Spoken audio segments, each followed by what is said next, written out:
Well, I think we're all settled. I am going to cue some slides that are in there. We'll go back to the wrestling slide if that's awesome, because that wrestling slide was a great.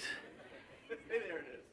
So a lot of people don't know this. John and I have never actually physically met in person until today. We've all through COVID and even before that, everything we did was virtual. And so today, this was our exciting, this is the first time I feel like I met an old friend today. So it was awesome. So this makes me very, very happy. This brings me joy. It's also a great analogy for all of us because I do think this is a team sport. And I do think that we need to attack this as teams. And we do better in teams. And I love this, Marlon. I would say thank you for putting this together with John and bringing all of us together into one place because we do better when we work together. Always, always, always, always. So Dr. Novak, I'm gonna keep going. I was told not to hit the laser at you too much. So my name is Rob Neel. I'm a neurologist down in Cincinnati. I am a big cliche. I'm a Cincinnati native. I was born in the hospital where I work. I'll probably die in the hospital where I work. And I came into ALS and wanting to do ALS work around 2004, 2005. And we got to start our own multidisciplinary clinic with help from Pinky back in 2012. We're going to talk a little bit about multidisciplinary clinics and how important they are to all of us and why they're so key. Again, team is a big theme word for me. Team, team, team. So I'm just going to attack. We're going to discuss a couple medical issues because I think one of the biggest things that we don't do, in medicine we always think about we treat a disease and then sometimes you get to all the symptoms of the disease, but we don't always, and we should always try and get to all of the symptoms that go along with the disease because there's a lot more to ALS than just the weakness, a lot more. And so we're going to talk about that. I am going to spend a lot of time talking about breathing. I am a big believer in pulmonary care.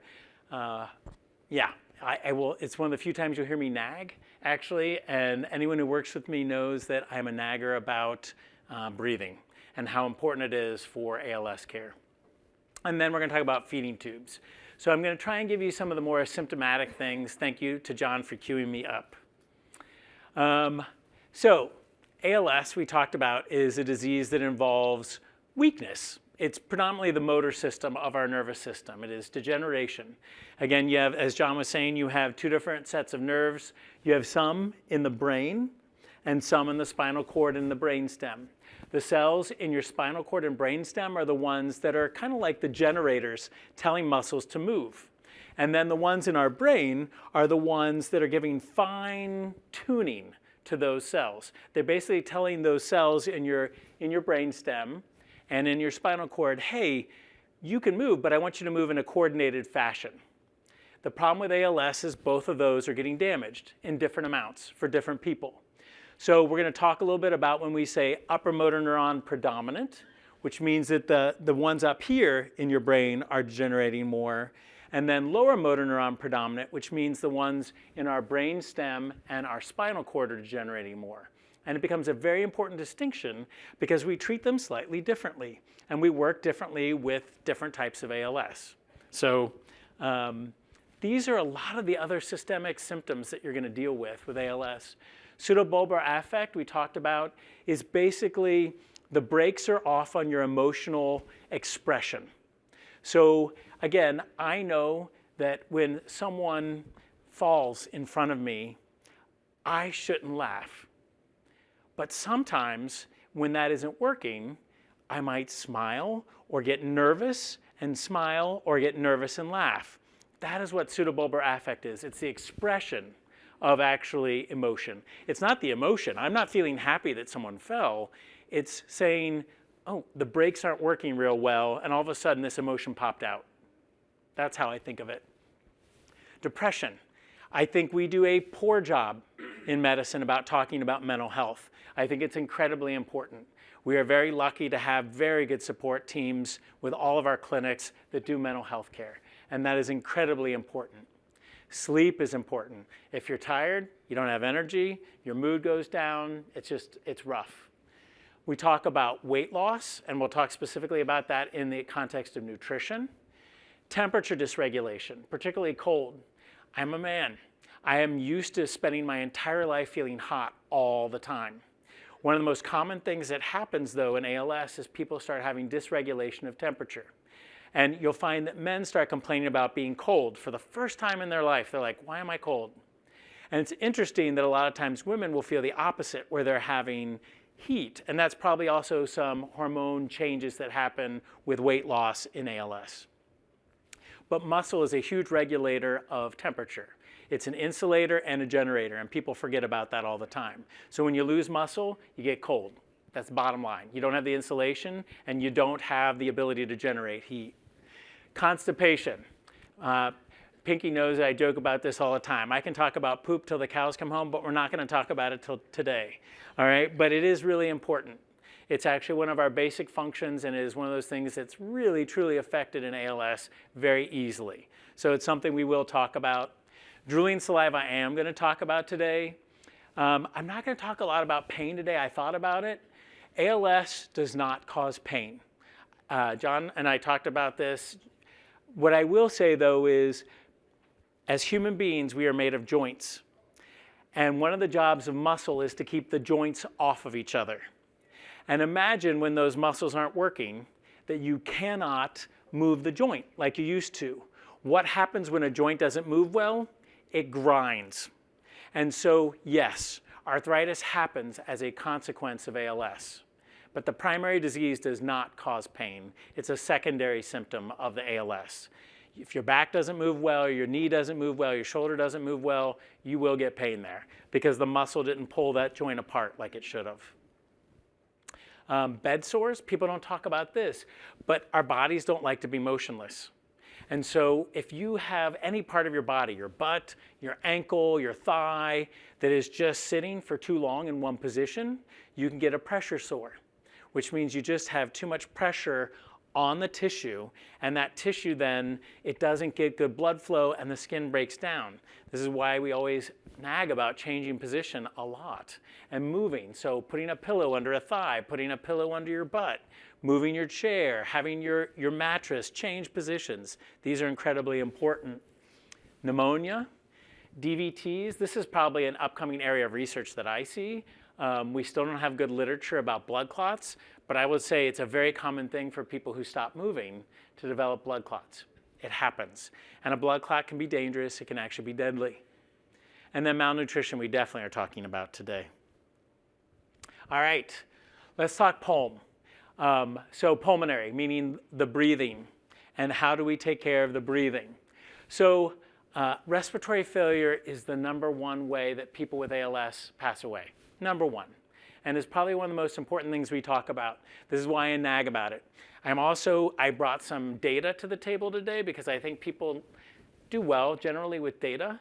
And so when we actually have data that talks about why I nag about this, you understand why I nag about this. But it's slow, it's insidious, and the breathing problems that happen just slowly creep up. Anything that happens super fast in ALS is not ALS. It's something else, like a blood clot or pneumonia. So the breathing that happens with ALS is a slow, insidious decline. It is not a super fast. If you wake up one night with ALS and all of a sudden you're short of breath like that, something else happened. You've got an infection or you got a blood clot. That's it, okay? The other reason why I nag about breathing so much is because not only does it, taking care of it, make you live longer, it also makes you live better. If anyone has a friend with sleep apnea or a spouse with sleep apnea, you know that the reason why we use a CPAP machine is because they live longer. They actually get less blood pressure problems, less heart rhythm problems, all sorts of problems when you take care of that one little problem with a sleep machine. And so it makes you feel better during the day too. You feel less tired. All right, this is science and I love it. So the lower motor neurons, which John was talking about in the last one, these are the little cells that tell all the muscles in your body do something. The ones that live in the bottom of your brain and in your spinal cord tell this part of your body to breathe. And they do that by basically working a bellows. You know, it's just a fancy bellow machine. They actually just expand your chest and then let your chest relax again. When it expands your chest, it creates a negative pressure in your chest, so air just flows in, all right? Air, like everything follows pressure gradients in the world. And so when you open it up, there's all of a sudden negative pressure, air just goes in. And then when you constrict, you actually push it back out. That's called inspiration and expiration, all right? What happens in ALS is your lungs themselves aren't being affected. It's the bellows. It's basically the muscles that are opening the chest and then closing the chest, all right? You also have to remember that there are muscles here in your neck that are responsible for your airway. I hate getting older, but I know that I am getting older. And I know that the tissue that I've had in my throat is also getting older. It's also getting a little bit flabbier. And so what happens to all of us as we age, which is why sleep apnea gets so much more common as we get older and with ALS, is those muscles are loose. And so when the muscles are loose, they collapse. And imagine having a pipe that just can't stay open. How are you going to get anything in and out of it? You just can't. So you have to think about the airway, and you have to think about the bellows when we're thinking about ALS and respiratory care. All right, that's all sorts of fun. The upper motor neurons in the brain, we still don't know exactly what they're telling the little lower motor neurons in our brainstem and spinal cord and how they regulate them well. But think about your breathing that you're doing at the table right now. How many of you are thinking about each breath you're taking? Not a one of us. And so there is some system that is telling those little lower motor neurons, hey, you need to keep breathing, and there's a cycle to your breathing. You need to keep doing this rhythm. And so we still have yet to learn this. Scientists, our friends in science, are going to figure this out for us. The basic scientists, they will learn this, and then we'll learn how to regulate that as well. Okay? So as we go through ALS, your diaphragm and these chest wall muscles get weaker because the cells that are innervating them are going away. And so the diaphragm is the biggest muscle. It is a huge muscle across our midsection, but it's slowly losing its energy. It's basically got an electrical cord going to it that's slowly dying, basically. And so it's losing electricity. What's great is when I'm standing here right now, gravity is helping me. And so gravity helps me drop my diaphragm, and then it goes back up. It just recoils back up. So when it goes down with gravity, when I'm standing up, it's easier for me to breathe upright. How many of us sleep upright? Not many of us. We are not horses. So most of us lay down in some way, shape, or form, whether we're on our back or we are on our side, but most of us are laying down. So at night, when we are flat, that is the time when our diaphragm has the hardest work because it loses that extra gift of gravity that was helping it during the daytime. And so that's why we see most of the problems starting in sleep, because sleep is when the diaphragm is no longer getting help from us. And if you have ALS or you know someone with ALS, you know a lot of times they are more comfortable upright with their breathing than they ever are laying just pure flat, because it's just harder, okay? That word supine just means laying flat. All right, so how do we look at this as doctors? Well, we ask you to think about shortness of breath. We use a fancy word, dyspnea, bad air. That's all dyspnea means, bad air, okay? Dyspnea on minor exertion, so shortness of breath when you're moving around, like bending over, tying your shoe, dressing, showering. All these things are dyspnea on exertion. Orthopnea, another bad word. These are Greek words, but it basically means positional shortness of breath. And so these are people who will tell you, I cannot lay flat. If I get flat, I get short of breath. And it's important to listen to that and hear for it, because that is one of the things that we have to take care of. So people say, I like to sleep with 3 or 4 pillows. I like to sleep propped up. I'll sleep in my recliner, but I cannot lie flat, all right? Coughing. Again, we take for granted how many secretions we have in our upper mouth, in the back of our mouth, and in our throat. You make like 2 liters of spit a day. There's a lot of fluid up in here, all right? How do you get rid of it? We have to be able to clear it. Coughing is part of that. So you get rid of stuff by coughing. People lose their ability to cough because they lose that strength in the diaphragm to help push stuff out of there. And then sleep. This is really important, but sleep is one of those things we look at when we're thinking about shortness of breath. So people who don't sleep well because they wake up multiple times at night, not just because they have to pee, but because they're just waking up and they're like, why did I wake up? I don't know why I woke up. That's oftentimes a trigger to know that your sleep is being disrupted by breathing. And that's because when we go into REM sleep, this is the fun part. REM sleep is our deepest sleep. It's probably the most restorative sleep. What happens to our bodies? All of the muscle paralyzes. It's why we don't enact our dreams. It's because all of our muscles are paralyzed. And REM is when we go into dream state. So when all of your muscles are paralyzed, all of a sudden, everything here and your chest wall is weaker. That's when the breathing is the worst, is during REM sleep. So for people with ALS, if they get to that stage and this isn't working well, all of a sudden they wake up because their body's like, wait a minute, nope, you can't do this. You cannot get that deep into sleep. And so they will have these frequent awakenings. They'll wake up sometimes with headaches in the morning that go away within 10 or 15 minutes, that kind of stuff. All right? So as doctors, we're always looking at you. We're always looking at our patients and looking at their bodies and what are their bodies doing. I'm looking at your neck. I'm looking and seeing how you're breathing with your neck, your chest wall, and your belly. Are you taking a deep breath in? Are you using muscles around your neck and your abdomen to help you breathe? And we call those muscles around your neck and your abdomen accessory muscles. And so when I see those are incredibly important to me to watch for as saying your breathing is not enough. Your chest wall isn't doing everything it should be, and you're needing extra muscles to do that work of your bellows, basically. All right? So when we hear it, you talk about accessory muscles, that's what it is.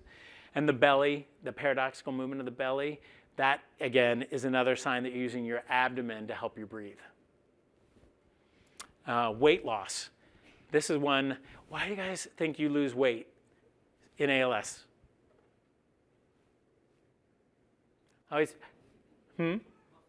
Muscle loss is a big one. Sometimes not eating, but it's muscle loss. But the other one is your caloric need goes up because of the extra work of breathing. So imagine the normal number of calories I need. I probably need 2,000 calories a day in my diet with my activity level. A normal person might need, 1,800. Everyone's a little bit different.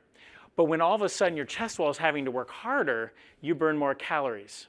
And so this is another reason why we nag about breathing and taking care of breathing, is because we need those calories going in other places. If you're just using those calories for your breathing, I feel like muscle is paying the price. Some other organ system is paying the price. Okay?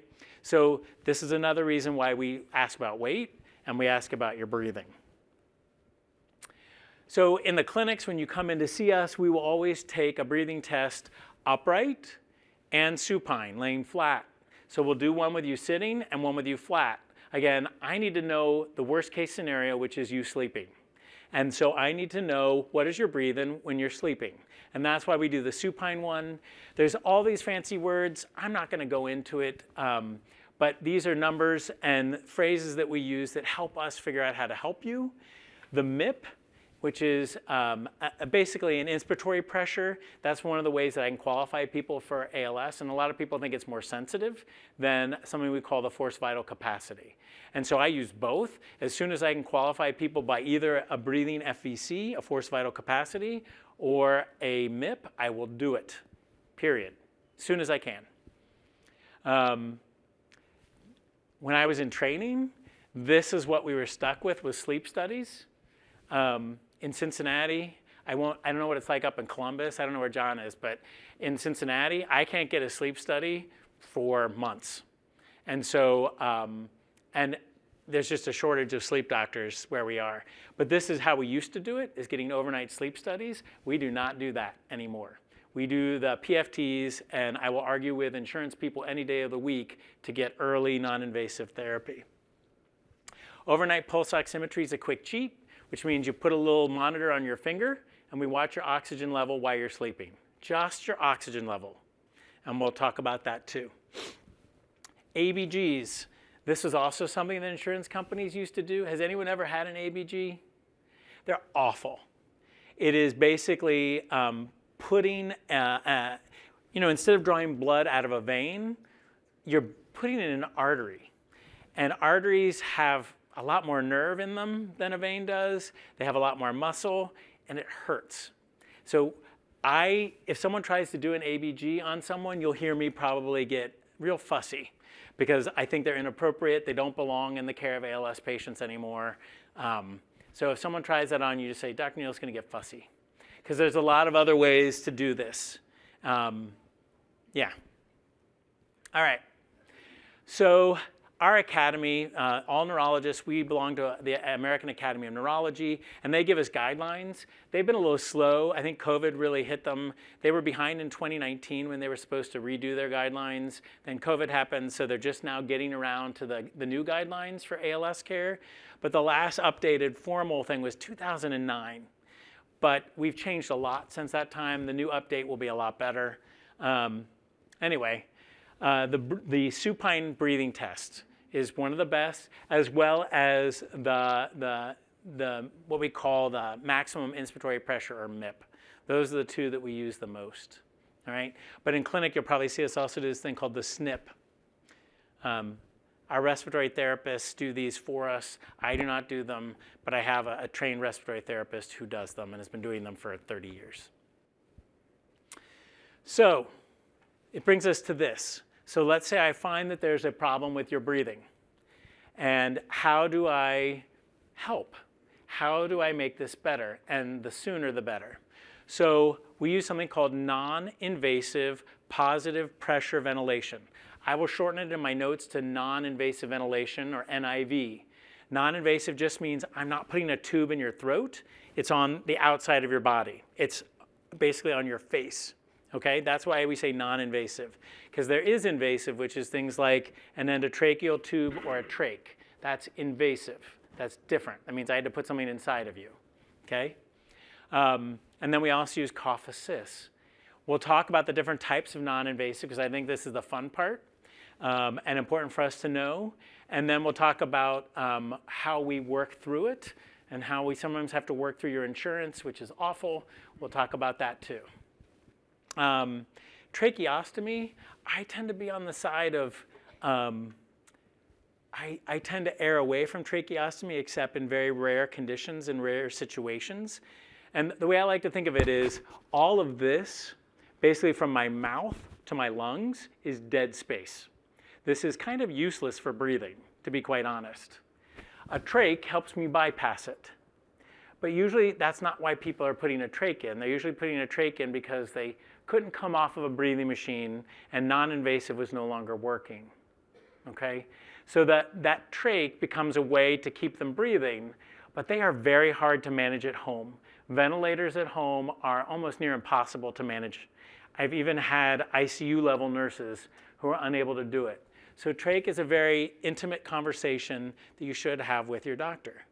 But I will tell you, I've argued for a trach sometimes when this was in the way. And that was particularly with someone who had problems with secretions that I couldn't get out normally through their mouth. And I had to go deeper to get those secretions out of their lungs. All right? All right, this is what I always say is where the money is for me, is data. And so, John and I talk about this all the time. All the medications we have for ALS actually can slow down ALS. The disease-modifying therapies can slow down ALS in the order of months. Okay? They don't stop it. They don't negate it, but they slow it down a couple months. Respiratory therapy, I will go on the record, slows down the disease better than any of the medications that I have to offer in the disease-modifying categories, period. This isn't new data. This is old data that goes back decades ago, okay? This is why I nag.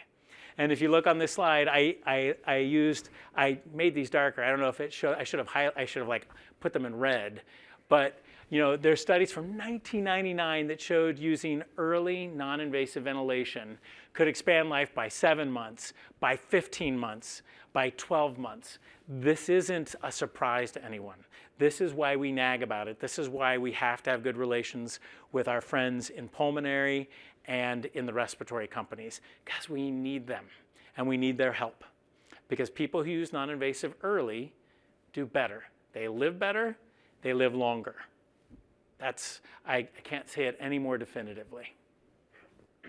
There was a great study, even in 2006, that tried to study this prospectively and looking at people, does it expand life? And even here, they're showing at least a 7-month extent of life. And they didn't even have that many patients in this study, which was interesting.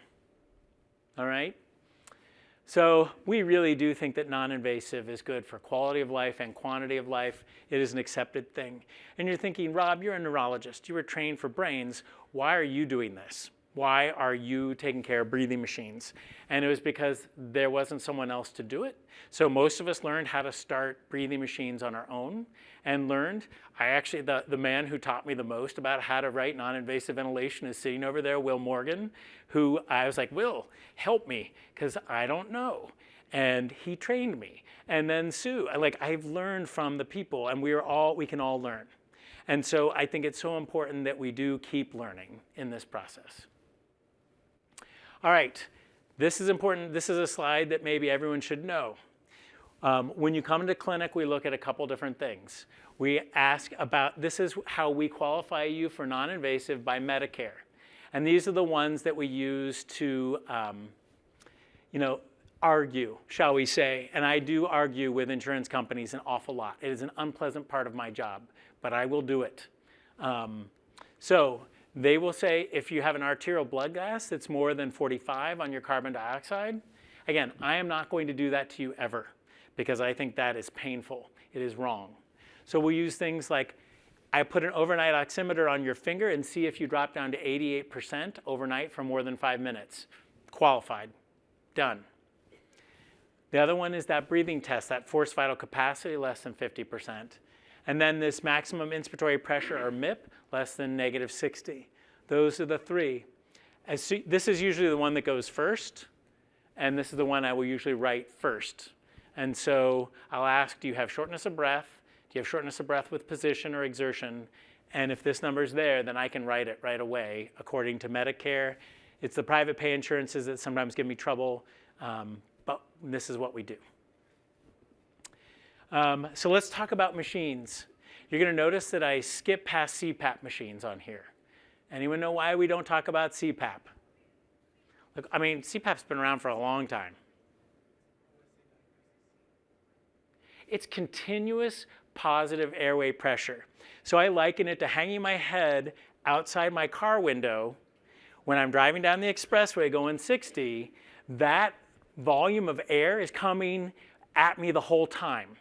When I'm trying to inhale, it's easy. When I'm trying to exhale, it's hard.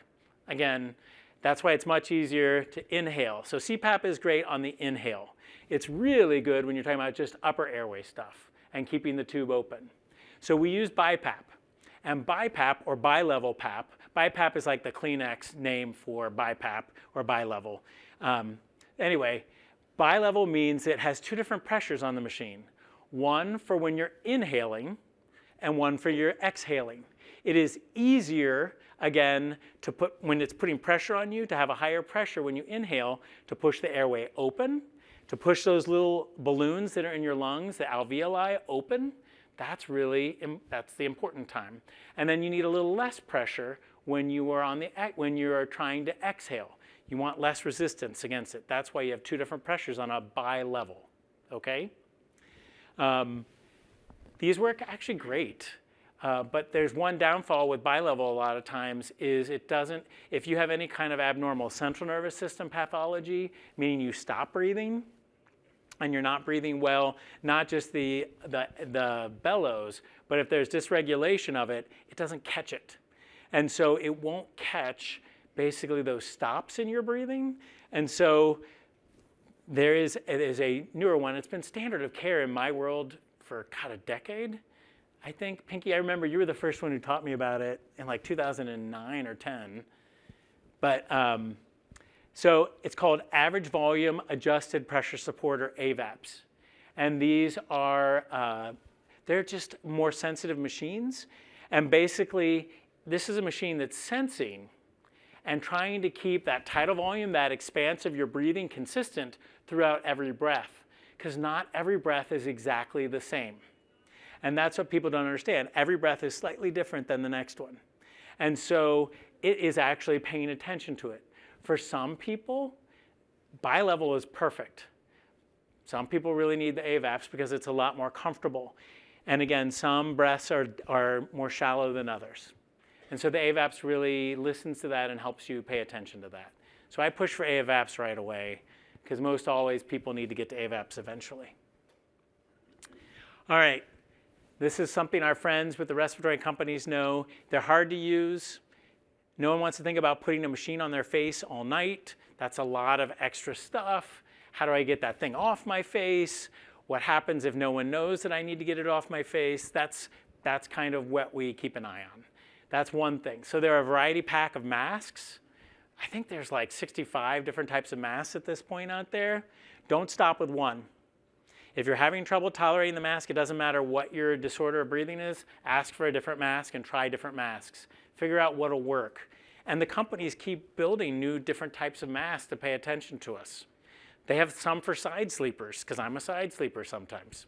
They listen and they will create new things, which I love, okay? The other thing is, again, a lot of doctors, a lot of neurologists are not trained at all in this, so they don't know how to write these. Again, I luckily was trained by a respiratory therapist who said, Rob, this is what you need to write. I was like, okay. And so I learned. All right, this is another great question. If there's a problem with breathing, why don't you just throw some oxygen at it, Rob? Why don't you just put oxygen on these people? Well, there's a problem. So your breathing has two parts. There's oxygenation and there's ventilation. Ventilation means getting rid of carbon dioxide. Carbon dioxide is the waste product. It's what our bodies make all the time as we're living, eating, moving around. It's a waste product. Ventilation gets rid of that. Oxygenation is what we need to keep our blood and our organs living. Without oxygen, our tissues die. They're different. Guess which one your brain pays attention to really well? Oxygen. Guess which one is affected in ALS? Carbon dioxide. And so the problem is our brains aren't really set up to do a great job with regulating that waste product dispersal program. And so carbon dioxide is less sensitive. By the time you get to a problem with oxygen in ALS, meaning that these little balloons aren't staying open enough for oxygen to get in there, you've got bigger problems. Oxygenation is usually a much later problem in ALS. And so if you put oxygen on early, too early with ALS, more than 2 liters of oxygen, you actually can have people retaining carbon dioxide. And we learn this with people who have COPD. If you give them too much oxygen early on, they can retain carbon dioxide, and that makes them sleepy, tired, fatigued, and can actually push them into comas.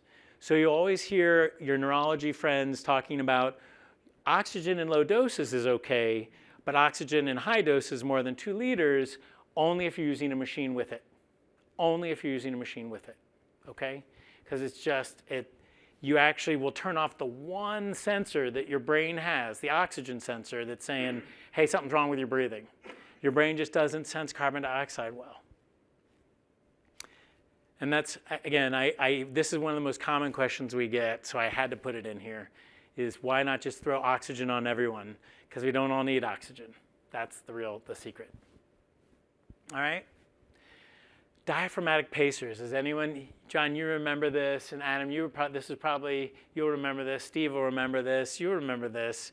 Basically, diaphragm pacers are like, well, if your diaphragm's getting weaker, why don't we just put a pacemaker in there and make it work better? Well, it turns out that actually burned out the muscle faster. It's one of the reasons why, because it doesn't have its native electricity coming to it and its native nutrients and native currents that normally would give it. And so the muscle dies faster. And so diaphragmatic pacer was it was a hot topic around 2014 or 15, just in case you ever see them bring this back again. But it was studied in Europe. The Europeans nipped it in the bud in 2015. They're like, we're done. We studied it for another 2 years and then nipped it in the bud. But we do not use these. So if someone talks to you about using something to make the diaphragm work better, it just didn't work. Okay, it just isn't. It wasn't good for us. All right, I put on these. These are for the science people. Let's go on to nutrition, because I find this is also really important. Okay, and why is it hard to eat and drink? And I thought this would be more of a discussion we could have. And I'm switching it up and moving over here now, so that we keep it going. So one, how do we eat? Well, we put food in our mouth, we move it around in our mouth, push it to the back of our throat, and then we rely on muscles to like push it down into our stomach. There's a lot of muscles in that. Once you get past about here, most of the muscles are involuntary, but all of this is voluntary muscle, which is the muscle that's affected by ALS. All right?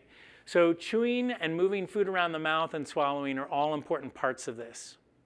So when we talk about problems with moving food around the mouth and chewing, those are oftentimes issues we have with not just weakness, but coordination.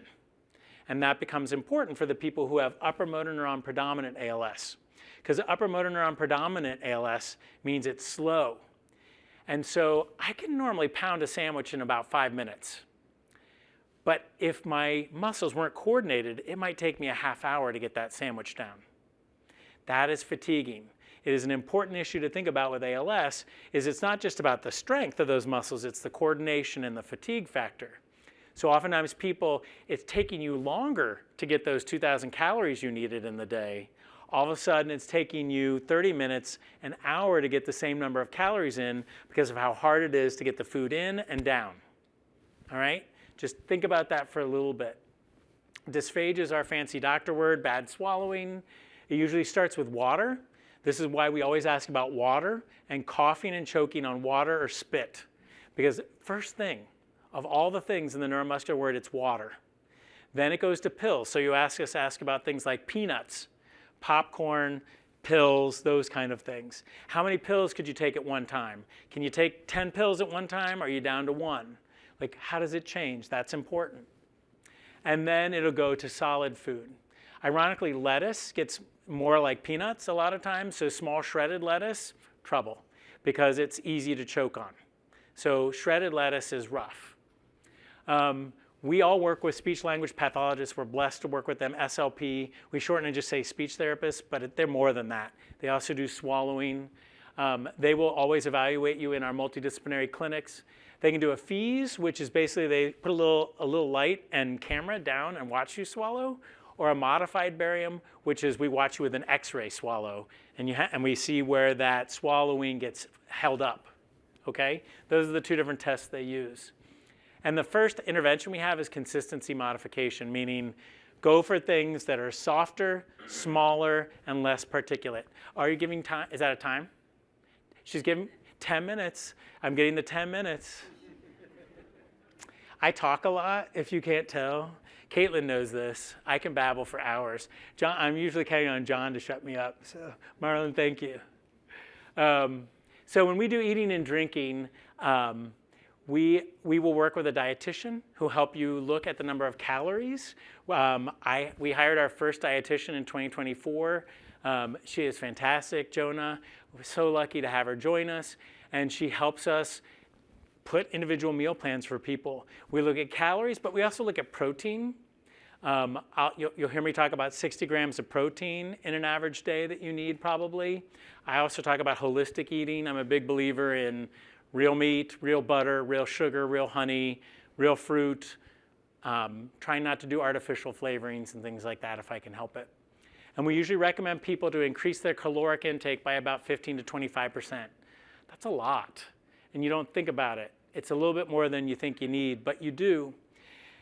Big controversy still in research is weight loss versus weight gain. What's the right amount? So remember how we talked about, John taught us that there are people that are upper motor neuron predominant, and there are people that are lower motor neuron predominant. The upper motor neuron predominant people don't lose as much weight because they don't lose as much muscle. The people that are lower motor neuron predominant, they lose muscle, so they're losing more weight. So the people that are more of the lower motor neuron predominant, we do encourage them to have more calories. The people who are upper motor neuron predominant, they actually have trouble gaining weight. And so they actually, Caitlin always jokingly says, they get floofy. And they gain more weight because they're not moving as much, but they still take the same number of calories in. So we do watch calories. It is an unfortunate part of just how we take care of each other.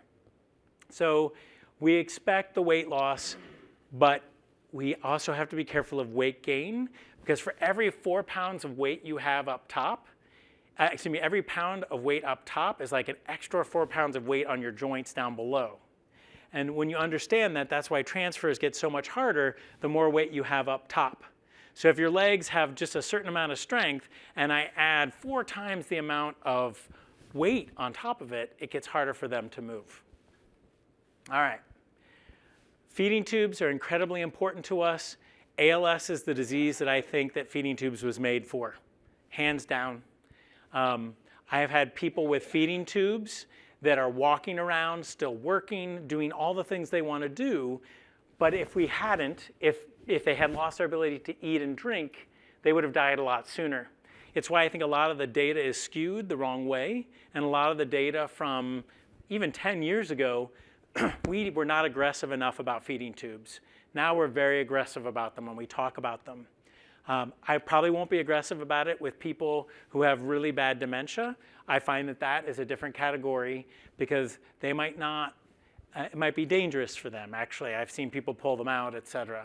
But we have an entire protocol that we use to get these into people.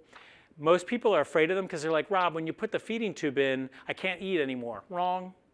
Rob, you put the feeding tube in, I can't have intimacy with my partner anymore. Wrong. Rob, you put the feeding tube in and I can't get in water anymore. Wrong. There's so many misconceptions about the feeding tube. And so the feeding tube is a tool that allows me to get extra calories and extra water into your body. And that really prevents things like kidney problems, constipation, malnutrition. And I always jokingly say about this, there's a reason why we say the 4 horsemen of the apocalypse, that famine and disease go hand in hand, because malnutrition makes you susceptible to disease. It's, again, one of the reasons why we nag about nutrition, too. So if you hear us nagging about it, we're not doing it for us. We're doing it because we want to help you live longer and better. This is what one might look like. This is when it's freshly put in, and you can see it just will come out of your belly. You can actually have it changed out to something called a button or a Mickey, which is flat against your body after this has matured a little bit. But these tubes are great. They allow us to sneak water in you, pills in you, food in you. All right? So I think when your doctor talks about them, don't be afraid of them. They're incredibly important to talk about. I'm going to go through, I'm going to skip through this because I'm going to be respectful of time. But in the clinic, when you come to the clinic, you actually will see not just your doctor, you're going to see your nurse, you're going to see your physical therapist, your occupational therapist, your social workers, our ALS United compatriots, respiratory therapy, the dietitian, the counselor. That was the other person we were lucky enough to hire, was a counselor. It has made taking care of patients much better to have a team that we work together with. Spit, big problems. We have strategies. We were talking about Botox. Bob was asking about Botox a little bit ago. I don't use a lot of Botox because you have to get it every 3 months, and nobody likes to get injections in their cheek every 3 months. So we use radiation down in Cincinnati a lot more. It was Ed Kazarskis at his Kentucky clinic that taught me how to do that. So I'm a big believer in that. And then I've got medications. You can ask your doctors, but unfortunately all the medications for spit can also make you constipated. So when we're asking about poop, we're asking about it so that we don't give you a medicine that will actually make you constipated, because that is uncomfortable. Posterior secretions are different. So there's spit in the front of your mouth, and posterior secretions are the phlegm and mucus in the back of your throat and in your airways. That's important for us to manage, and there are ways to work with that. Pseudobulbar affect, I don't know why there's still only one drug in the country that's FDA approved for this, but it is. It's still inordinately expensive. I don't understand that. But doctors can cheat a little bit and use cough medicine. So this drug is just basically, it is dextromethorphan, which is a cough suppressant, which we use. And so if you see me write this and tell you to go to Costco where you can get 2 bottles for $30, that's why, because I don't want you paying $700 for it. Spasticity, we've got drugs. I'm very careful with my spasticity med regimens, because when you have spasticity, if it's hurting you, it's one thing. But sometimes people need that spasticity to move. And you don't think about how much having a joint lock actually helps you transfer until you lose it. And so we're careful when we're treating spasticity that we don't sacrifice movement. So some people use their spasticity amazingly well and are very effective at it. And so we are very careful about it, okay? And then depression. I, of course, like all good doctors, I have neglected it till the very end. But you do need to talk about mood symptoms and anxiety symptoms with your doctors. You have to talk about it. And we, as a society, we need to do better. But make sure you talk about it and tell your doctor.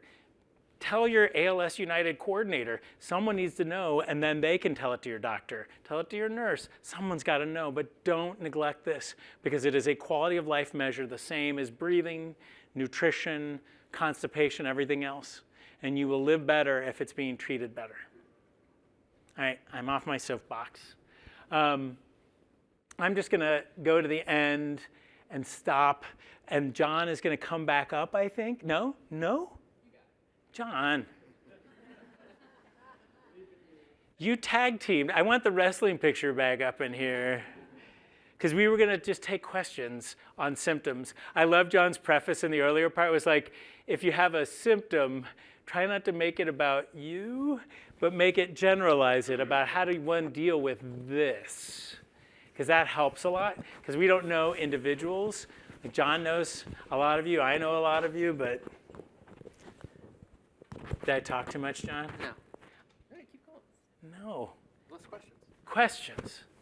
We're done. Talk about symptom management in ALS. How about exercise?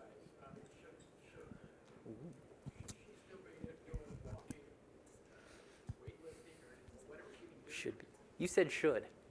You weren't supposed to say that word. Should someone I be doing something? I like the word can. Like can. In theory, could someone be exercising? Okay, we have to repeat the question because there's people So online. the question was, can we still exercise with ALS? Is it a good idea to exercise with ALS? And what kind of exercise is safe for people with ALS? It's a good question. Good. Go ahead. I'm a big believer in exercise and continuing to move. Your joints don't like to stop moving. So we're usually looking for exercises that are more orthometric. And so, basically in tone. So we talk about things like Tai Chi, yoga, Pilates. Mild weightlifting is probably okay. But when you feel the burn, you need to stop. The burn is the problem. When you're younger and you feel the burn, that means you broke down some muscle, and then you still had some muscle cells around that could regenerate. When we're older and when we have ALS, we don't have those cells to regenerate anymore, so the burn is bad. So as long, like walking, as long as you're not feeling that muscle burn, is great. Aquatic therapy, I love aquatic therapy for people like water walking. But you're not trying to be Arnold Schwarzenegger, none of us are. And so heavy weightlifting and those kind of things are just out. I think the other part I would add is, why are you exercising? People who exercise because they're going to try to overcome the disease. So my legs are getting weak, and I'm going to exercise them so that they don't. That's not the right attitude that I would, recommend for exercise. If it's my arms are getting weaker, but I still really enjoy walking, and I want my legs to kind of get a little stronger because they might get affected soon, or mentally it's just good for me to get out and walk and do some exercise, then that is a very reasonable approaches. So don't try to exercise what's hurt and make it better. Exercise what you got that's still working well, whether to try and tune it up a little bit or just, I'm a big proponent of exercise mentally. I need it. Like, I need to get out and do stuff. And so if that's how you've been living all this time and now someone's like, don't do it, it's bad for you. I don't agree with that. I want you guys to do it because mentally it's probably a good thing for you. Fair. You exercise. I exercise. I would be an emotional wreck without exercise. Physical specimen. God, sorry. It's a wrestling. Yes, that's why I tag team with you. Other questions? Oh. Debbie? Yeah, can you talk about hope? So you all have seen a lot of patients in your days. Can you talk about any differences you see in patients who have hope and face each day as a gift versus maybe those who don't? I'm a huge fan of Rick Bedlack, and he talks about hope a lot. So I was just curious what your experience has been. I mean, definitely the mental attitude post-diagnosis is a big thing. That is a huge thing. Like I mentioned, I think briefly earlier, that people getting told they have ALS, they're actually like, thank you, at least I have a diagnosis, I'm relieved. That's nuts to think about, but it is true that I've got something, I can name it, I can tell my family what I've got, I can plan, I can do what I need to do. And that sort of approach, I think, is much better than not knowing, but also just knowing, like, okay, this is what I got and this is how I'm going to deal with it, and having some level of, yeah, I'm going to do what I can while I can. That type of attitude goes a long ways, Definitely. One of our things, I think, in the multidisciplinary clinic is to help you do that type of stuff. Come to us and say, hey, I want to go to Africa and go on safari while I still can. Great. Let's get our therapist trying to figure out how to travel and do that type of stuff, because I think that's what you should, Don't just sit there and wait. Yeah. And I think for whatever reason, a lot of us who go into this, we are golden retrievers at heart, and we are like happy cheerleading people. And so I'm grateful for every day I'm alive. Like every single day is a blessing. And I try and convey that as much as I can. And so Dr. Bedlack is an inspiration to everyone. And he is so full of life, you can't miss the man. And so there is something to hope and believing in good. So it's not well quantified, though, Dr. Lauer. So every person I meet in Ohio who comes to see one of you, I tell them you are the silver lining for having ALS because of what you just said about being the golden retriever. I might have a little pit bull. I don't know. Maybe. He's only a pit bull with the insurance company. Yeah, definitely. He's a pit bull with the insurance company. You got to be able to be a mixed breed a little bit, I think. Will? What would you say for one of your patients that has come across to see you, who has been diagnosed with, let's say, fibromyalgia, okay, and they've had a family member who has been diagnosed with ALS and has since then, passed recently or whatnot? What would you say to them as far as what you would like for them to do or maybe seek out to differentiate, the diagnosis of fibromyalgia versus ALS? As a person with fibro, I'm very familiar with it. And so basically, in my mind, people who have relatives with ALS, I think all of us in the clinics see them on the regular. And I might evaluate someone and see nothing on their exam, and I'm not done with that person. That person's going to come back again to see me in 3 months or 6 months or whatever they're most comfortable with. Some of them, they'll come back once a year. But having that resource of that exam and reassurance, I think, is what I would encourage. Because we don't have, as John said earlier, we don't have a good blood biomarker. You can even have the genes, and that doesn't always mean you're going to get ALS, which is the other weird thing. And so Yeah, I'm a big believer in come back and see me again, and I'll just look at your body, and let's see what your body's doing. John? Probably going to put a needle in you. An EMG. I mean, that is, sometimes gives you sort of evidence that, okay, maybe we'll go the next step. We'll do the genetic testing. We'll do the other, as opposed to doing an EMG and it's perfectly normal. And you say, okay, I don't see any signs. It doesn't mean it can't happen later. I mean, any one of us could, 10 years down the road. But at least it means I don't see nerve damage. Let's just see how this goes, I think right now we don't treat people who have a gene but not the disease differently. So this is a sort of a coming thing with the genetics, and kind of goes off topic, but someone who has a family history, then they get tested and they know they have the gene but they don't have the disease yet. What do we do with those folks? And even with that tofersen that we talked about, there's a trial ongoing to see, can we prevent you from getting it if you carry the gene? So I think right now, it's like do an EMG, see if you have nerve damage and deal with it. If you do, within the next couple of years, it may be a totally different conversation though, for family, like for strong family histories. And there is a study out of Mass General called the DIALS study, DIALS, and it's basically for people who have genetic forms of ALS, and they will study the family members in those patient populations, and they can tell you your genes or not, which can be important for life insurance and for maintaining life insurance and disability insurance. But they can follow those people because a lot of us in our community, and Adam, you'll probably talk about this later, is we think ALS is the tip of the iceberg, and that ALS has been like a protein process happening for 20, 30 years. And we're just seeing the tip of the iceberg when we actually see the ALS. So, but those studies are fascinating, and in the next 10, 20 years, there'll be much, much more data. Yeah. Just looking at your time. You guys hungry? Marlon's going to beat us. Sorry, we got Marlon. at least one yes. That's all it takes for me. I got one quick question. I lost Over where here. I lost Hey, where you Bob. are. Okay. So when would you recommend to start using a cough assist machine? So That's very important. we do a peak cough flow. I test cough with every patient in the clinic, but then we do a peak cough flow, and I've had insurance companies that want that peak cough flow on the PFT, on the pulmonary function test. So I usually have to get that. But if I hear someone has a weak cough, Perfect. Thanks.